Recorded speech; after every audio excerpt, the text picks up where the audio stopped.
British government has the power to shut down all political campaigns, meetings and rallies.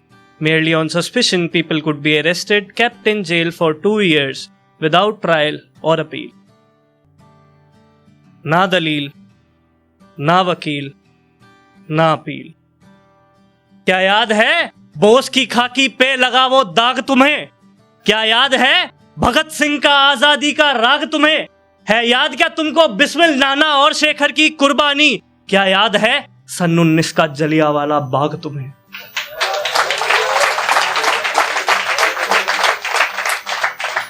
सन 19 में गूंज उठा जब सत्याग्रह का नारा था, हिंदू मुस्लिम एकता ने जब ब्रिटिश राज को मारा था, सूली पे चढ़ना राजी था तब वतन जान से प्यारा था, हुंकार सुन के आंदोलनों की अंग्रेज उम्मीदें हारा था। सत्यपाल और किचलू ने थी रॉलेट पे आवाज उठाई, सत्यपाल और किचलू ने थी रॉलेट पे आवाज उठाई, गूंज उठी जो आजादी की विश्व भर में वो पड़ी सुनाई। 9 अप्रैल को रामनवमी हिंदू मुस्लिम सबने मनाई, सिख ईसाई एकता से फिर जीत के बादल पड़े दिखाई।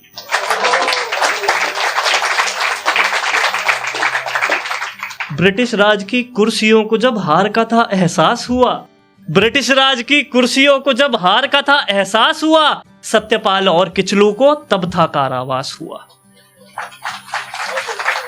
अहिंसा सारी भंग हुई, फिर लाल रंग के रंग हुई, पत्थर तब हथियार बने, शव के थे बाजार बने, रेल के लोहे गलने लगे, सरकारी दफ्तर जलने लगे, बैंकों में तब आग लगी, अंग्रेज की नीचे नाक लगी।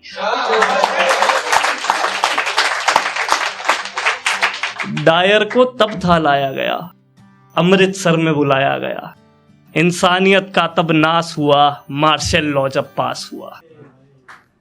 No gatherings of person, no procession is allowed. Any gathering will be fired on. Any person leaving the city or people's gathering in group of more than 4 will be fired on. Proclamation as heard by the people of Amritsar. 13 अप्रैल 1919। गुरु के घर का प्यार वो, गुरु के घर का प्यार वो, बैसाखी का त्योहार वो, शाम के 4:30 वो, पर जनरल था तैयार वो।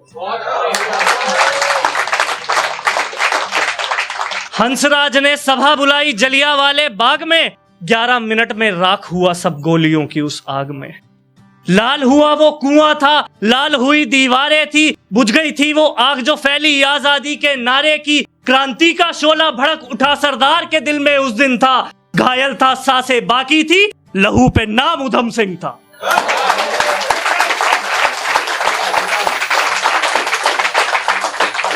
माइकल ने ही हुक्म दिया था डायर को गोलीबारी का, उधम सिंह ने प्रण लिया माइकल को गोली मारेगा। काफी लोग ये जानते नहीं है कि जिसने हुक्म दिया था जनरल डायर को गोलीबारी का, उसका नाम था माइकल फ्रांसिस ओडवायर। तो उधम सिंह ने प्रण लिया माइकल को गोली मारेगा। गदर आंदोलन की लहर चली, अंग्रेजों पे करने कहर चली, उधम अमेरिका चला गया, आजादी का पाठ पढ़ा गया कि विश्व भर में आंदोलन होगा, भगत के नियम का पालन होगा। उधम सिंह जब वापस लौटा गोली बारूद लाया था, अंग्रेजों को भनक पड़ी तो कारावास भिजवाया था। सजा काट के लौटा तो अंग्रेजी निगाहें उस पे थी, भगत सिंह को गुरु था माना, गुरु की बाहें उस पे थी। सजा काट के लौटा तो अंग्रेजी निगाहें उस पे थी, भगत सिंह को गुरु था माना, गुरु की बाहें उस पे थी। सन 34 में लंदन पहुंचा आजादी का पाठ पढ़ाने, जिसने बाग जलाया था उसके घर में उसे जलाने।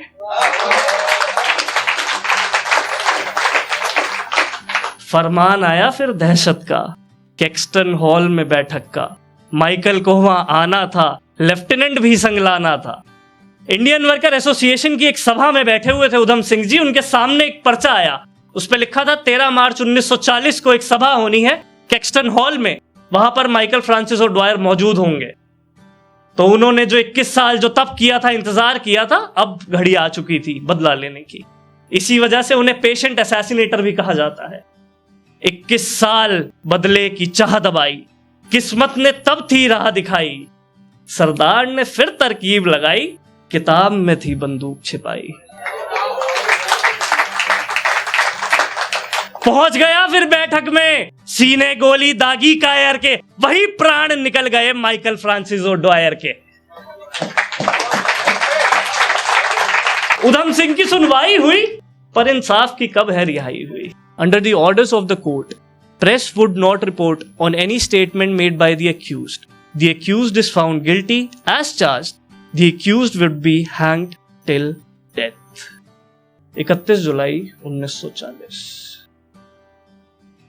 राम मोहम्मद सिंह आजाद, कटघरे में ये नाम बताया।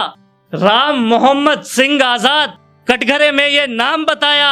आजादी के पाठ से पहले एकता का था पाठ पढ़ाया। गर्व है मुझे सरदार पर, उधम सिंह के हर वार पर, अंग्रेजों की हार पर, तिरंगे के उपहार पर। वो फक्र से फांसी झूल गया, फिर देश उसे क्यों भूल गया।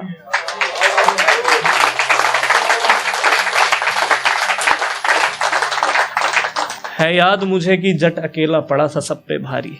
है याद मुझे कि जट अकेला पड़ा था सब पे भारी। है याद मुझे माइकल को लंदन में गोली थी मारी। हाँ याद है मुझको सन 19 का जलियांवाला बाग। है याद मुझे मेरे सैनिक श्री उधम सिंह की सरदारी। धन्यवाद।